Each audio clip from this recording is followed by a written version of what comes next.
तो ये है Citroën की C5 Aircross, भारत में उनकी सबसे पहले लॉन्च होने वाली मॉडल जो 2020 के अंत तक भारत में आने वाली है। अब Citroën 100 सालों से गाड़ियां बना रही है, 101 बार WRC यानी वर्ल्ड रैली चैंपियनशिप जीत चुकी है, 90 देशों में मौजूद है और 5 करोड़ यूनिट की बिक्री कर चुकी है, जिन सब में से सबसे बड़े मॉडल में से एक है ये Citroën C5 Aircross। कितनी बड़ी? अगर आप जीप कंपास के साथ कंपेयर करें या फिर Hyundai Tucson के साथ में, ये लंबाई, चौड़ाई, ऊंचाई और व्हील बेस हर मामले में उनसे बड़ी है। यहाँ तक कि यहाँ पर ग्राउंड क्लियरेंस भी आपको 230 मिलीमीटर की मिलती है। लेकिन सुनो, बात सिर्फ साइज की नहीं है। Citroën जानी जाती है अपनी डिस्टिंक्टिव डिज़ाइन के लिए। तो चाहे आप एलिमेंट्स देखें, हेडलाइट जैसे, DRL जैसे, फॉग लैम्प एंक्लोजर्स जैसे या फिर टेल लैम्प्स कोई क्यों ना ले लें, देखकर ही पता चल जाता है कि ये Citroën की गाड़ी है। यहाँ तक कि ये सिर्फ प्रोडक्शन मॉडल तक सीमित नहीं है।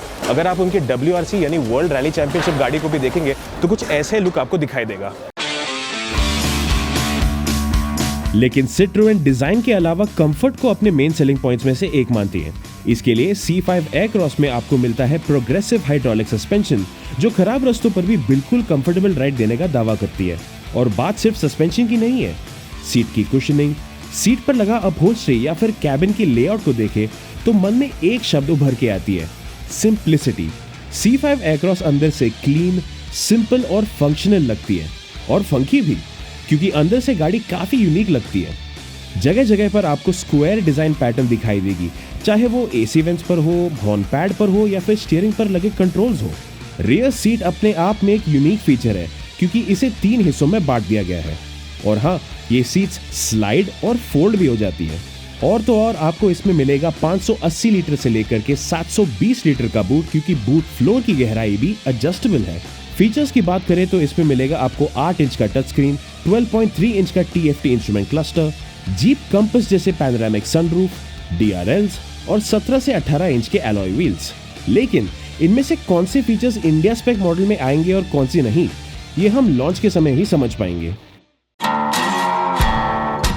चलिए अब देते हैं कुछ इंपॉर्टेंट सवालों के जवाब। सबसे पहले पावर ट्रेन ऑप्शंस क्या होने वाले हैं? ग्लोबली इस गाड़ी के साथ आपको मिलता है 1.2 और 1.6 लीटर का पेट्रोल इंजन, दोनों ही टर्बोचार्ज, और डीजल इंजन में भी आपको ऑप्शंस मिलते हैं 1.5 और 2 लीटर की। Transmission options 6 speed manual standard आ जाती है, लेकिन 8 स्पीड ऑटोमेटिक ट्रांसमिशन भी अवेलेबल है। अब इंडिया में कौन से इंजन आने वाले वो तो हमें नहीं पता, लेकिन Citroën ने साफ कहा है कि उनकी प्रायोरिटी रहेगी पेट्रोल इंजन। अब बात आती है प्राइस की। अब Citroën के प्लान्स तो है अपने सारे मॉडल रेंज को हेविली लोकलाइज करने के लिए, लेकिन इसका हमें अंदाजा मिलेगा शायद से 2021 से लेकर 2023 तक। Citroën ने वादा किया है कि 2021 से वो भारत में हर साल एक नए मॉडल को लॉन्च करेंगे। इनफैक्ट इन सभी मॉडल्स के ग्लोबल डेब्यूज भी इंडिया में ही होंगे। C5 Aircross के बाद आने वाले मॉडल्स में Citroën 95 से 98% लोकलाइजेशन की टारगेट रख रही है, जिसके सहायता से आने वाले मॉडल्स प्राइसिंग में भी अच्छी बाजी मार सके। 2020 में जो ये गाड़ी लॉन्च होने वाली दिवाली के पास में, ये ज़्यादातर CKD मॉडल होने वाले, तो फिर ओवरसीज से पार्ट्स निकाल करके यहाँ पर असेंबल की जाएंगी, जिसकी वजह से इसका प्राइस ज़्यादा अग्रेसिव नहीं होगा। ये राइवलिंग देखें तो फिर ये जीप कंपास, Hyundai Tucson और कुछ हद तक टाटा हैरियर के खिलाफ भी जाती है। अंदाज़ा लगाएं तो इसका प्राइस होगा तकरीबन 15 से 16 लाख स्टार्टिंग, उससे तो कम बिल्कुल नहीं होगा। तो ये रही Citroën की C5 Aircross। अगर आपको ये वीडियो अच्छा लगा तो लाइक करिएगा जरूर और शेयर भी करना ना भूलें।